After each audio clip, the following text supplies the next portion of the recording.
Hello and welcome to the Post-Up Podcast. This is Cyrus Rogers. This is Kaunda Chama, as usual. So we are now going straight into the postseason. You know, the NBA regular season is over. I can't believe it. It feels like yesterday when it started, Kaunda. Yeah, man. Like I remember tip-off like it was yesterday, and now it's like, well, Dwayne Wade's last game's been played. Dirk Nowitzki's gone. Nowitzki and the lesser-known Channing Frye, and not to mention lesser spotted Channing Frye. And then Magic Johnson also decides, nope, I'm calling it quits. Hey, dude, if you can't take the heat in the kitchen, well, just go back to what you do best. That's it. He was basically sweating from all the frying in the Lakers' kitchen. Hey. Look, it's been a heck of a season.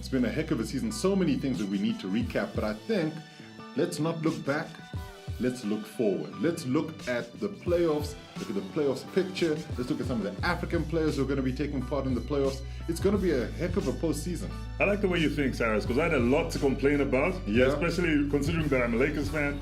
But you nipped it in the bud. I'm not going to complain. We're going to look from here going on. Right? We're going to do a separate post-mortem anyway. So, okay. You know, this is really about the forward focus, looking at what's coming and how good the rest of the season can be, because I think that the playoffs are going to be special this year. Mm-hmm. It also feels like there's a change coming. There's something big happening in the NBA. The change is definitely coming because you sound like you're spiritual. But look at the postseason. A change gonna come. But look at the free agency that we're going into. Whoa. It's one of the most amazing ones in recent memory, where so many star players are now available. Teams have the space, the cap room. It's going to be wild. But one thing, Cyrus, before we get deep into it, what I like is a lot of teams won't look the same come next season. They definitely There's going to be some, like very significant movements, very significant signings, and I think that's why the NBA is so exciting, though. Exactly, because it almost, it's like a larva that's shedding its cocoon, It's one of those where we're going to see the NBA butterfly come tip off next season. You know how poetic I get. From spiritual to now like scientific. All right, I think let's get back to basketball before you lose yourself in the moment. Okay, so let's get into it. I think let's look at the Western Conference first. All right. Everything is now sorted. Who do we have in the Western Conference? Do you want to do it by a matchup? Yeah, let's go by matchups because the positions have been set. The seedings have been set, and let's just look at who's facing who and what's going to happen. We're just going to get into it. No holds barred. Cyrus, the game that you're waiting for, or the series you're waiting for, is the Golden State Warriors taking on the Los Angeles Clippers. Now, look, with all due respect to Doc Rivers and crew, Lou Williams, potentially Sixth Man of the Year, this is the Golden State Warriors. It should be a Warriors series. You know what? Before we even go into it, let's look at the matchup. So we've got Warriors Clippers, then you got Rockets taking on Jazz, and then we've got the Portland Trail Blazers taking on OKC. Then we've got the Denver Nuggets taking on the San Antonio Spurs. So that's our Western Conference. In the Eastern Conference, we've got the Milwaukee Bucks taking on the Detroit Pistons. Then we've got Boston taking on Indiana, the Philadelphia 76ers taking on the Brooklyn Nets, and the Toronto Raptors taking on the Orlando Magic. Okay, so now let's get into it from the West perspective. So you're basically putting your money on the Warriors to take out the Clippers in this. I'm putting my money on the Warriors to take the whole championship, but let's not get into that just yet. Look, it seems to be good money, right? If you're going to put money down on anything, the Warriors definitely seems like a good bet. It's a great story to tell. But look, Warriors, Clippers, Cyrus, without messing around, I'm just going to say the Warriors could have this in 5 games. Best case scenario, 4 games. Because really, the Clippers are good, but I don't think they've got what it takes to take out the Warriors. Not at the moment. I kind of agree with you there. There's something about the way the Clippers play, and there is a burgeoning animosity between the two teams. Patrick Beverley on your team, you're going to have some sort of fight in your hands. But I do see the Warriors taking this. I actually think the Warriors, it depends as to who we see, because it might be the Warriors that put their foot straight onto the gas and just go for it. So it could even be the Warriors in 5, like you say. And I think I'm going to go with that. It's probably Warriors win it 4-1. The Warriors need as much rest as they can because they also had a very good season and a very busy season. So I think what they're going to do is try and get the Clippers out of the way as quick as possible so they can rest up for the second round. They might not have Steph Curry in the first couple couple of games due to his sprained ankle. They still have 4 All-Stars. No, without 4 monsters. If this was Space Jam. They still have 4 monsters. But they've got the firepower, and I think they've got the firepower. It's just that the Clippers team really play deep, and they've got a lot of hard workers. Montrezl Harrell, Patrick Beverly's there. Lou Williams himself coming off the bench very nicely. They got Ivica Zubac, who they got from my Lakers, and who's proving to be a good should have never let go exactly. kind of guy. He's like that girlfriend you shouldn't have dissed, Yeah, why'd you do that? Why'd you do that? Yeah, but I don't think that they have enough, but I think they'll give the Warriors definitely a thing to think about. Okay. Rockets versus Jazz. Rockets versus Jazz. Look, Cyrus, the Jazz have been rather quiet. From the Jazz we had last season to the Jazz we've seen this season. I mean, even with Donovan Mitchell, how many times have we really spoken about Donovan Mitchell? Yeah, that's true. Though he has picked up his game. Rudy Gobert even.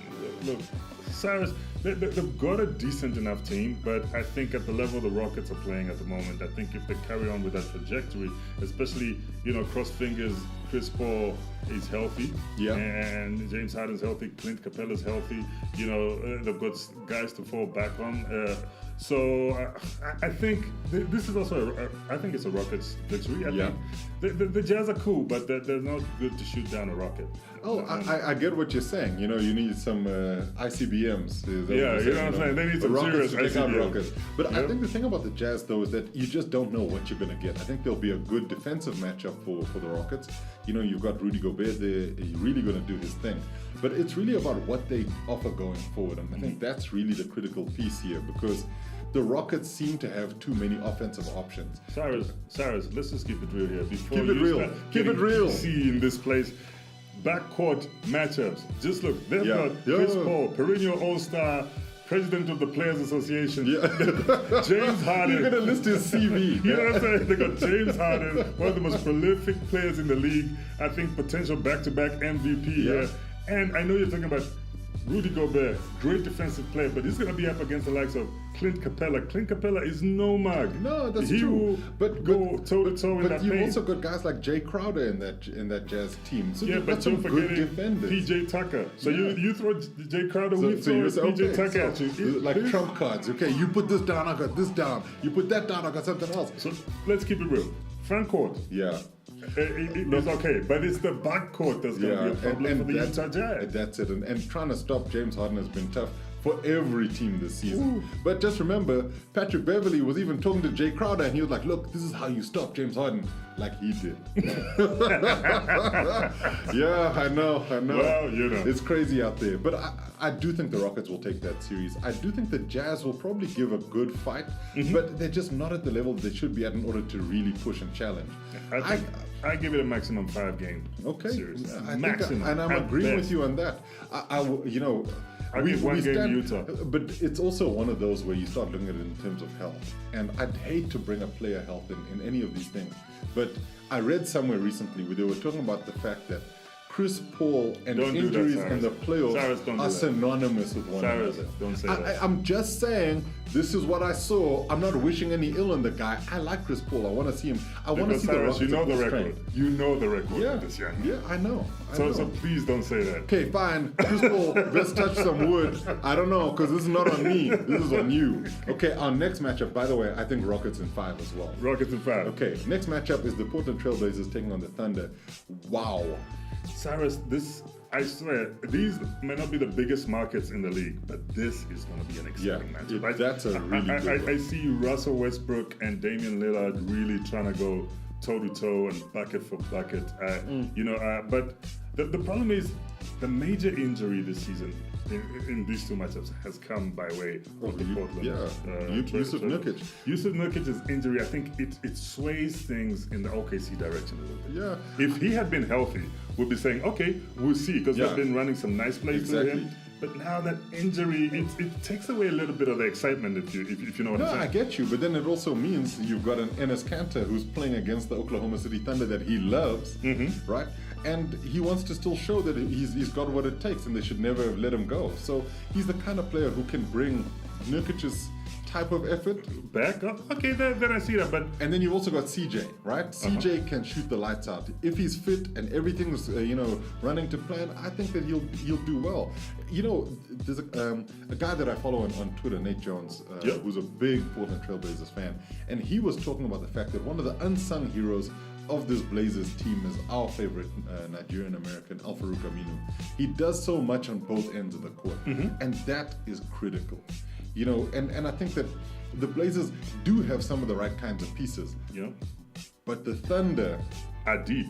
They really especially are. This season. They really are. And this is the thing about postseason versus regular season, because yes, they haven't had the best regular season. In fact, their record over the last 3 seasons has not differed much. Especially postseason-wise. Exactly. But look, like you said, Al-Farouq Aminu lights up postseason. He's done this before. The Chief has arrived as soon as the playoffs start. And I hope, even if I am leaning towards the OKC side of things, I hope it's a good run, whereby the Portland Trailblazers take them even 6 games.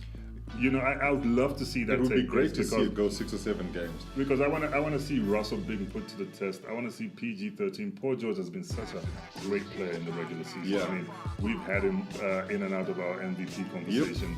And then Defensive Player of the Year. He's up for so many different things. And our boy Dennis Schroeder there representing. We love Steven Adams. Yeah, he's one of our favorite big men. Yeah. And the OKC, I think. We did mention that they could be that dark horse, right? Yeah, they could be that dark horse. I've backed them for somebody to really could sort have of shake some things people. up. So, look, I'll go straight up. Oklahoma City Thunder in 6. Okay. I tend to agree with you. I think this could actually be a 7-game series, and I think it's going to be one of those where the Thunder pull it out the fire. And they take it in 7 games. I think the thing for me here is it comes down to firepower. I think that when you look at the guys coming off the bench for the Thunder, somebody like Dennis Schroeder, he doesn't get enough plaudits. And Dennis is a very, very clever basketball player. He does what's required. He shoots the ball well. He can actually even start if they need him to, and dovetail with Russell Westbrook. So I think the Thunder just have enough pieces to make it a really tough series for the Blazers, considering that when the second units have at each other, that's where the real basketball goes down. And I think the Thunder have a good second unit. It's just consistency has been their problem. Now, Cyrus, the last Western Conference matchup in the first round is the Denver Nuggets versus the San Antonio Spurs. Now, the Denver Nuggets haven't been this far in a long time. No, they have not. This iteration of the Denver Nuggets, this is its first time in the postseason. Yep. And now you got the San Antonio Spurs, who I'm seeing to be a little bit weak. In terms of, they've got 2 stars. They don't have a lot of depth. They got DeMar DeRozan and they got LaMarcus Aldridge, two perennial All-Stars. Everyone else is who you. You don't, and I mean that respectfully. You know what I mean? Like, who you? DeJounte Murray, really? Rudy Gay? And we saw you at the Africa game, but hey. And that's exactly it. In the sense that who else is going to grab the game by the scruff of the neck when you need it? Because there are no Tony Parkers. No. There are no Tim Duncans. No. You look at these guys and you think, okay, fine, who can step up? Because yes, LaMarcus Aldridge is definitely the star guy, and DeMar DeRozan, is pretty much up there with him. Yeah. But is Bryn Forbes going to bring it? And I like Bryn Forbes. He can play, but how much postseason experience does he really have? Well, that's it. But it's not even just the experience, it's what level can he rise to. Yeah. Remember, Manu Ginobili, when he was playing with the Spurs, suddenly seemed to come out of nowhere. And he had the right level of experience, the right level of play, and didn't back down from a challenge, and made sure the Spurs were always competitive. So whether he started or he came off the bench, he was doing well. Do the Spurs have enough to take down a Denver team who also, if we're being totally honest, aren't packed with star players? No, not really. But if we look at LaMarcus Aldridge, when we say this is a big guy, but they've got Nikola Jokic. Yeah. And Nikola Jokic, he to me personally, I think he's better than LaMarcus Aldridge. But he's not even going to match up with him, and this is the crazy thing, because it'll be Millsap taking on Aldridge, and that's a good matchup, and Millsap won't be bullied by Aldridge. No, that's going to be a great matchup because they will go back and forth, and then you look at some of the younger players they've got. Your Gary Harris's, they're playing very well. Jamal Murray. Jamal Murray's playing very well. I'm sure one of our greatest point guards won't be making an appearance, Isaiah Thomas. Look, they've said that he's not going to get much time, but he's still on the roster. You never know. You never know. Because you see, he's got playoffs experience. Exactly. He's been to the finals. Exactly, and I think this is the thing about it, in the sense that how do you keep him around to help with the younger players, also to maybe even get some minutes with him. But I think that it comes down to some of the big matchups here, and who is going to stop Jokic? Because the Spurs don't have a center capable of stopping Jokic. Yeah. That's basically it. And I think that's why Denver, for me, take this one. I think it might even be in 5 games. I'm going to give the Spurs at least one of them. But you forget the 16th player on the San Antonio Spurs. Greg Popovich. Absolutely. Yeah, and you know him. The 16th player on the San Antonio Spurs. That is the difference. Coach Pop is really one of those. It's just that I think we've seen the best of Coach Pop by getting them to the postseason. Absolutely. I don't know if he masterminds a win over this Denver Nuggets team, we're going to be like, Coach Pop though. But at some point, you gotta have the other guys come to the party. Mm-hmm. And this is, I think, where the Denver Nuggets will see the real test of who they are, what character they have. Because Michael Malone and this group of players have done so well in the regular season that I don't even think there's any pressure on them. So they can go out there, play their game, and they'll take it to the Spurs. And I think they'll win the series. All right, Cyrus, let's move our attention over to the Eastern side. You're saying Nuggets too, right? I'm straight. Okay. Oh yeah, we didn't finish that. I say the San Antonio Spurs will be beaten in 7 games. 7 games? Do you think it will get okay? I mean, Kaunda. It's the 16th player, Cyrus. It's the 16th player. Coach Pop ain't gonna get on the court. That's all I'm saying. Like, yes, you can make as many, alterations to the lineup as possible, and you can even try and do some crazy things with the matchups. Mm-hmm. But the reality is, player for player, I don't see it happen. Cyrus, if you have any change left in your wallet, I'm gonna put some of my change down. Okay, cool. 7-game series between the Nuggets and the Spurs. That's why we do these recordings, so that there's, we can actually go back and be like, look, Kaunda, remember that time?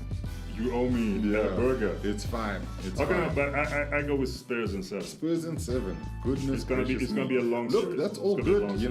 Let's see. Maybe that's the call that shocks us. Let's go to the Eastern Conference. All right, Eastern Conference. Let's start straight at the top. The number one number one overall seed, taking on the number 8 in the East. That's Milwaukee Bucks taking on the Detroit Pistons. Cyrus. So you don't think the Pistons have a chance, right? No, not really. Cyrus, they've got the Twin Towers, if you will, in Blake Griffin and Andre Drummond. Yeah. But I think that their backcourt is just lacking so much. And they got rid of Reggie Bullock and sent him to the Lakers. Mm-hmm. Reggie Jackson has seen better seasons. Some makers trying to take 3-point shots. I don't know why. You know why? Because they want him to shoot. He's just not the greatest. From 3-point range. Oh, why not? Maybe he's amazing in training. All right. A guy that was inspired by Giannis Antetokounmpo, who doesn't shoot the best 3-point shots, but let me not go there. I don't think he's modeling his action on Giannis's. That's all I'm saying. All right. Look, let's just face it. The Milwaukee Bucks really bulked up this season, and they knew what they were going for. I mean, when you get your big guys and put them all together, I keep going back to team length here. Yeah. You got guys almost the same height as Giannis, 4 of them on the same squad. They know what they're going for, And they're not just playing all their basketball, inside. No, they're playing on the perimeter. Brook Lopez is hitting 3-point shots. Hitting 3-point shots. It's crazy. Nikola Mirotic is there. Yeah. Is Ersan Ilyasova there. And if they're going to miss Malcolm Brogdon, and hopefully he makes it back to play a couple of games. But he's been playing pretty well. Yeah, they got Chris Middleton who's playing pretty well. Eric Bledsoe. And then obviously Giannis. We don't even need to talk about Giannis. Obviously Giannis. Yeah, Giannis, I think you see this emblem here. Yeah. That should just become Giannis' face. So the Bucks emblem should be Giannis' face. Maybe like the Milwaukee Giannis's. I mean, it's not outside the realms of possibility that could happen at some point in the future, but I don't know about it right now. I think the thing though is the Bucks definitely have the right kind of team. Mm-hmm. They should trample, see what I did there, the Detroit Pistons. Because I don't think the Pistons have enough. But getting to the postseason, Dwayne Casey's got to be applauded. Absolutely. And I think that they'll give as good as they can, but I think the Bucks will probably be way too good for the Pistons. This is the first sweep I'm going to call. I think the Bucks will sweep the Pistons. You didn't 4-0. call a sweep on the Warriors, Clippers, and you're calling a sweep. I'm calling a sweep on Bucks Pistons. Yeah. Cyrus, I give a game to the Pistons. So I say Bucks in 5. In 5, yeah. I think they're gonna upset them in 1, and then that's what's gonna give them the momentum to move forward. I think this is where the Bucks really lay their marker down. The regular season, they've showed what they can do. They've been playing really well, and I think this is where they say, look, we're going for the top prize. So this is what we're gonna do. We're gonna take down these Pistons with everything we've got and really make a statement. That's what's gonna happen. Yeah, because in the past they have fallen victim to those Raptors. Well, that amongst others. You know, there've been Celtics who've shown them, you know, some serious flames. Absolutely. But I think the thing about this is that they're trying to show that they're not fearful, they're really dedicated, they know what they want to do, and they're going to get the wins they need. Cyrus, the second matchup. Now this one, yeah, I'm still 50-50 on this one for some reason. I don't know. The Boston Celtics and the Indiana Pacers. For some reason, at first I thought it was going to be an easy, you know, series for the Boston Celtics. Then I looked at what the Pacers did last season. Okay, they had Victor Oladipo, who was a big part of taking that Cavaliers squad that was led by LeBron to a 7-game series and almost upsetting them at home. Yeah. But I still think they're strong. I think the Celtics have got the kind of depth you want in any team chasing a championship. Yep. But they've been unlucky. Marcus Smart is injured. He's possibly out for the first 2 rounds of the postseason. So, you know, if they make it past the Pacers, they'd have to play the Bucks. And if Marcus Smart is missing, it's a big loss. So they have to lean on the likes of one of our favorites, a young African, Semi Ojeleye, or even Gershon Yabusele, to just get as much of the defensive presence as they can. I think that the Celtics, this is really a trial by fire for them, because when you look at it, the Pacers are no pushover. Nate McMillan has done a great job with this team. Fantastic. And they've really been playing at a high level all the way through. You know, you look at guys like Domantas Sabonis, and he's been playing fantastically. Bojan Bogdanovic, another great player. Thaddeus Young, also playing well. So it's these kinds of guys that will show the Celtics that they're not afraid, that they want to go out there and play. And the Celtics have got to step up. So if you ask me who's going to win the series, I think the Celtics are going to take it, but I think it's gonna run long. 6 or 7 games. 6 or 7 games. I tend to agree with you, but the Celtics are going to come together, Cyrus, or they can slip up and lose this series and see an early exit. And it's going to be, it's not going to be a big shocker, but it's going to be one of the assets that we will not lose. It will be a massive shock. It'll be a massive shock. They've had a bad regular season by their standards. By the kind of players that they have there, they shouldn't have been in the position that they're in. I mean, what are they, number 4 seed? Right seed. And the thing about that is that, yeah, it gives you home court in the first round, but from there you're on the back foot. They have to find a way to make things work. Brad Stevens is a good coach. I'm sure he'll find a way to put the systems in place to get the wins that they need. But they just keep... I mean, next after this is a Bucks team who will be eager to meet them. So I think that the Celtics have just got a lot of work to do. They just haven't been gelling. So yeah, that's why I say in 6 or 7. You say... Cyrus, I'm going to put it out there. Yeah. I think it might be too little too late. You think the Pacers going to take it? They've been struggling the entire regular season, and you telling me in the next couple of days they're going to come together and say, like, let's respect Kyrie as a leader. Let's get back to our old ways. I don't know if it's about let's respect Kyrie. I think it's about raising your game totally, being focused. This is the kind of team that could switch it on. Remember this, who was the number 4 seed last season? I'd have to check my file. Cleveland Cavaliers. And everyone was like, they had a terrible season. Oh my goodness, is this the one? And in that first round, it looked like they were going to go out. The Pacers were all over them. They actually could have won a couple of those games. But boom, they had LeBron James. It will take something where like Kyrie has to start. But the Pacers did win 3 of those games. No, but you get what I'm saying. Like, yes, the Pacers did win 3 of the games, but they lost the series. Yeah, but the Cavaliers are LeBron James. And that was the point that I was making, that you keep talking about LeBron James. Kyrie Irving has the ability to take it to a team like the Pacers too. And in the regular season, he doesn't have to give 120%, because if they lose the game, fine, just make sure that we get it to home court. And I think Kyrie will probably be the player who really lifts this team. But Cyrus, Kyrie needs the backup pieces, which we haven't been seeing. The Cavs didn't have that last season and ended up in the NBA Finals. But look, Cyrus, we need Jason Tatum to come back. Where is Jason Tatum? And that's Where my is point. Scary Terry? And that's my we point. need these guys to come back. And I think that's what we're going to see in the postseason. That I don't think that I'm going to write them off and say, yeah, they had a bad regular season and that's it, they're done. I think these guys will be able to turn it up because Kyrie doesn't have to do anything other than say, your reputations are on the line right now. You guys have got to do what it takes in order to get the job done. Yep. This is not on me. You can think of me as being a bad leader and X, Y, and Z, but this is on you now. And this is where we'll see the Terry Roziers, you know, the Jason Tatums, you know, those kinds of guys, Jaylen Brown's coming to the party where they say, look, let's get the job done. And where has Gordon Hayward been? Gordon Hayward struggled. You know, this injury is a tough thing. But he's also showed in a couple of games that you can't count him out entirely. So this is the playoffs, man. This is the playoffs. Cyrus, so you say Pacers, right? I'm going to lean into the Pacers direction just because because I was supporting LeBron and the Cavaliers last season, and they showed us flames. We almost saw that exit. Yeah. We almost saw that exit early on. And I think as wobbly as the Boston Celtics have been in the regular season, I think they could upset them, especially if they come in guns blazing. Anything's possible. Anything's possible. But Pacers I've been watching the Pacers for the last couple of seasons, and even from when Paul George was there, they always lacked a little something. They seem to get bullied. They seem to have the wrong mentality at the wrong time. They're lacking a little Oladipo, I'll give you that much. But if they come in guns blazing, I say Pacers in 7. Oh, look, let's see how it goes. I'm saying Celtics, but that's Celtics the beauty of this. Probably 6 or 7. I think Celtics. Right. I think it will go long. I think Celtics in 6, and I think that they'll make a statement, and it's going to make a great second round game. I see the clock is ticking fast and furious. Let's move it to the 76ers versus the Brooklyn Nets. Cyrus. Well, this has got to be the Sixers, right? What? It's got to be the Sixers here. Because the thing about the Brooklyn Nets is that their development has been great. Yep. It's good for them to have made it into the postseason. And D'Angelo Russell probably will edge out Pascal Siakam as the most improved player of the year because he became an All-Star. Potentially, right? Yep. Because he became an All-Star. Siakam should have been an All-Star too. Yep.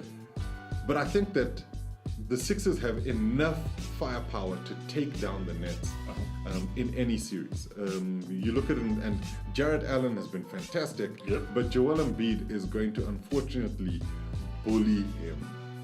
We're probably going to have to call someone's parents and be like, you're working with size and speed and just agility here. Exactly, and I think that when we look at it up and down that court, the Sixers just have a lot of talent, and I think that talent really is also trying to make a statement.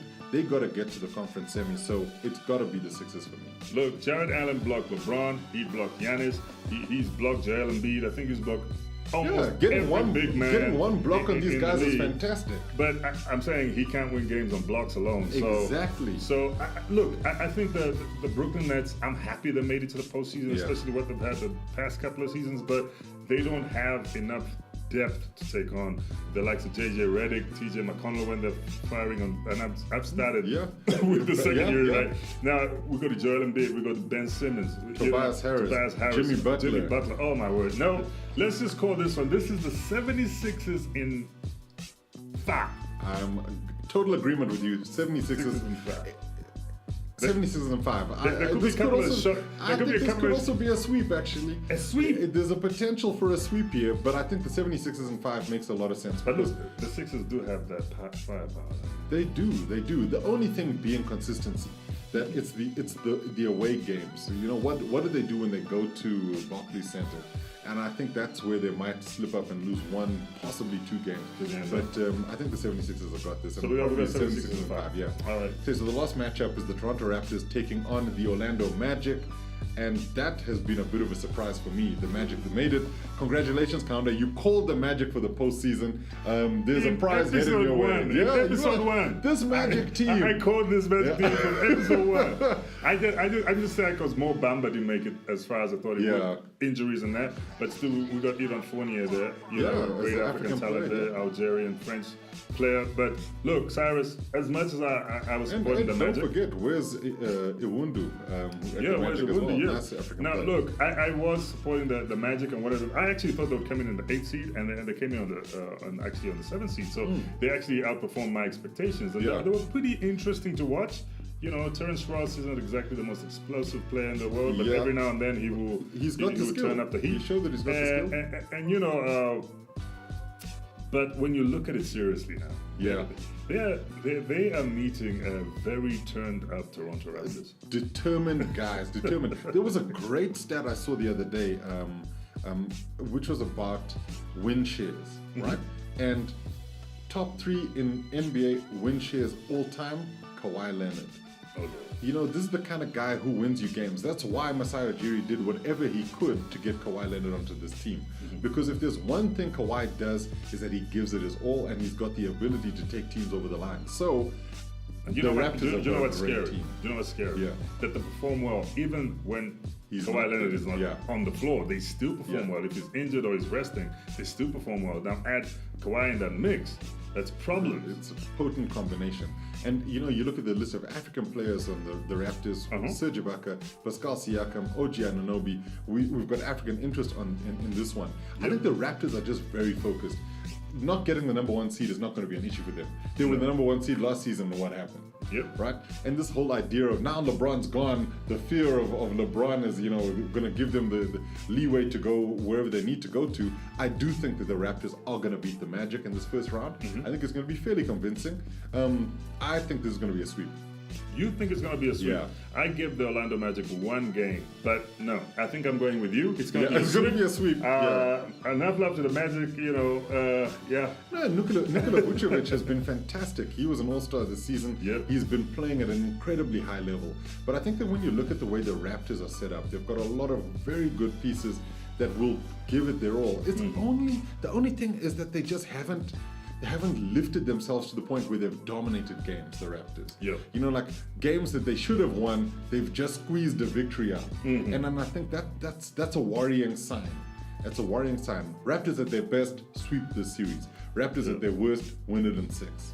Wow. Now I'm going with a sweep. Enough love, Aaron Gordon. Good luck.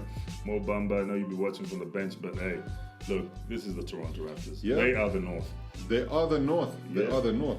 So those are our calls for the first round of the playoffs. It's going to be a fantastic series. But I think one of the things that we got to talk about, because we are the NBA's African podcast. Yes. We love to give the love to the African players. So let's look at the African players who are in the playoffs now. We've got a list of about 15 players. 15 players. Let's run through them. So Kaunda, who we got?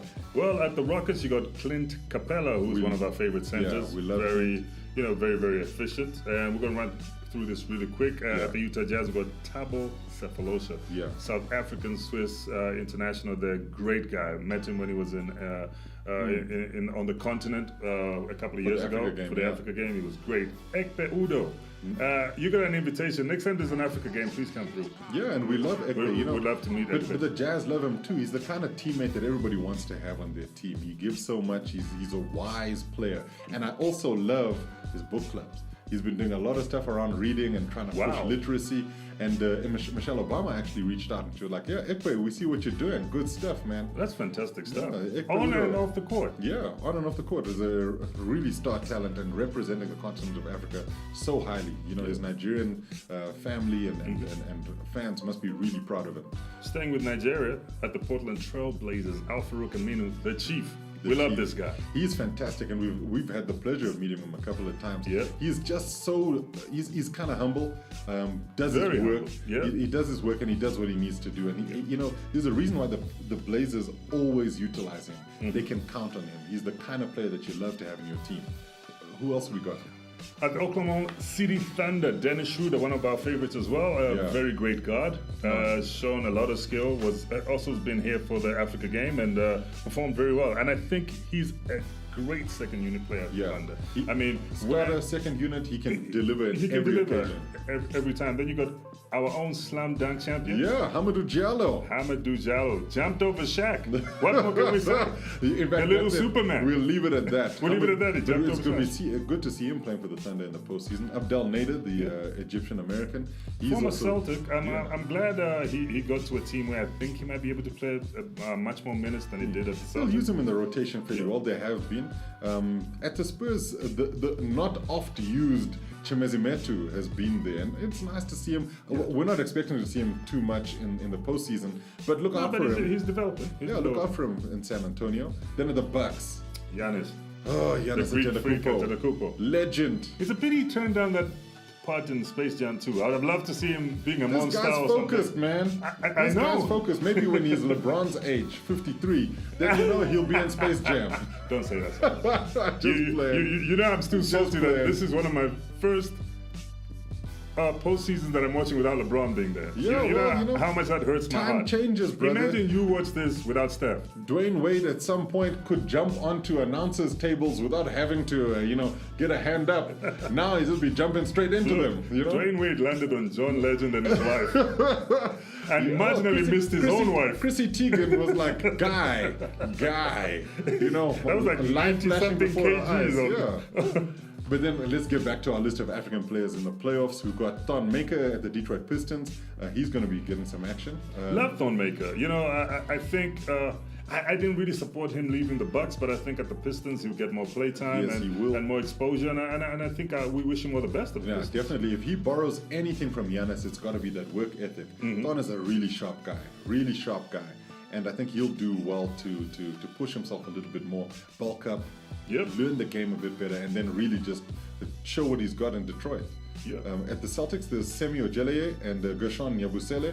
Really good players, nice young players. I think they'll give some on the defensive end with them. Absolutely. I mean, defensively, these guys are great. They're not the most prolific scorers, but they are role players. Exactly. And they play their roles well. Especially Yabusele, I've seen him as a great role player. I mean, even Ojeleye, I won't take anything away from him. So both Gershon and Semi, I think, will be great in this postseason. Exactly. Then At Joel the 76ers, need we say much about Joel this guy? Embiid at the Sixers. Can I ask one question? Yeah. Whose man's is this? Whose man's is this? Joel Embiid is just so exciting. We love him. He's the future face of the NBA, him and Giannis. Yeah. And it's great that the future of the NBA is African. Absolutely. It's African. I mean, it's a beautiful thing. Because, Pascal is going to be up there. We're going to be talking about the best players in the NBA. Pascal Siakam, Joel Embiid, Giannis Antetokounmpo. The continent of Africa is smiling. So then at the Raptors, who do we have? We got the eye blocker, Serge Ibaka, who seems to be turning back the hands of time. I saw him playing so well recently. Yeah. He's like, Pascal Siakam, hold up. I'm going to show you Let me show you where this started. He's been playing very well. He has. And we can't stop talking about Pascal Siakam. No, potentially most improved player of the year this year. I would love for him to win it. Maybe he will, maybe he won't, but even if he doesn't, we know he's improved. We know. Dramatically. Exactly. And then OG Anunoby, I think a forward that I'd like to see more on the floor. Yeah. I think seeing him last season, the way he played against LeBron James in the postseason, I mean, he was just some youngster. Fearless, dude. Fearless against the king. But they might have lost, but that's when I realized that no, this guy, there's something special about him and Pascal Siakam. Yeah. I think they're both gonna become names that are gonna become synonymous with the league. Then going over to the Magic, Ivan Fournier, one of our, did I say our favorite Algerian? Yeah, he's been fantastic. He's been great. And he's also got a couple of really amazing shows on YouTube you can watch. Yep. Where you get to know a lot more about Ivan Fournier. It is some of the best produced stuff I've seen. Shout out to Yusuf and the team who've been putting those together. Yep. It is an incredible feat, and I think you got to watch any of those Ivan Fournier videos on YouTube. And then we mentioned where's Iwundu, who, nice young player, still needs to get a little bit more confident, but the Magic know that they've got a talent on their hands there. Honorable mentions must go out though. They must. Right? We got some Injury have been kicking guys. us guys out, man. Oh man, some injured guys, but we love these guys. These guys are great. One of our favorites, Victor Oladipo, also former Africa Game MVP. Yep. And he would have been leading this Pacers team to some gold. Yeah. So I think that Vic would have been great, and it's nice to see his rehab going well.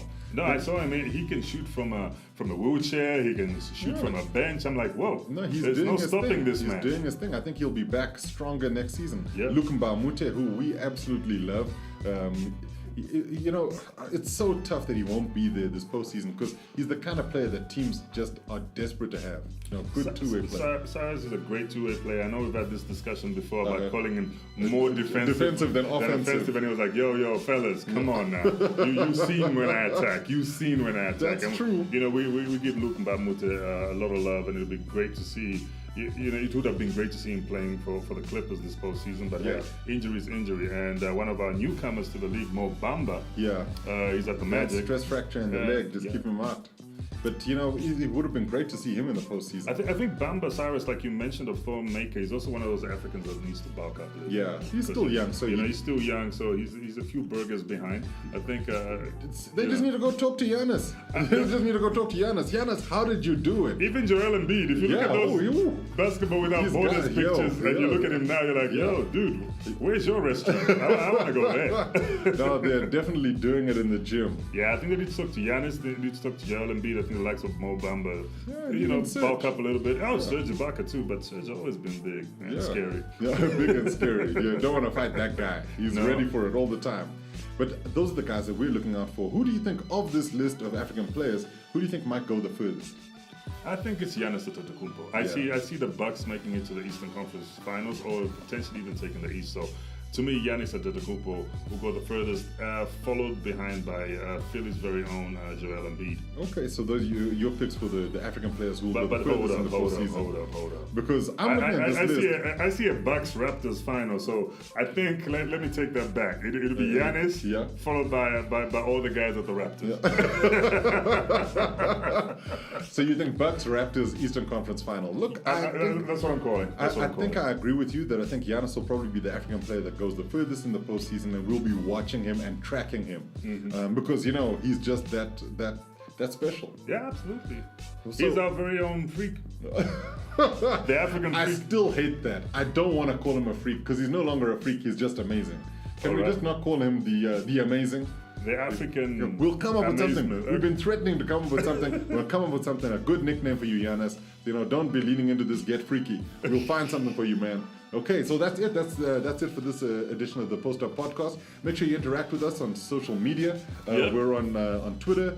We're on Instagram. We're also going to be on Facebook real soon. So look out for us there too. Yeah, and a couple of projects coming up. It's at Post Up Podcast on Instagram and on Twitter. At Post Up Podcast for all of your African NBA news, entertainment, everything you want. You got it right here. Thanks for listening. See you soon.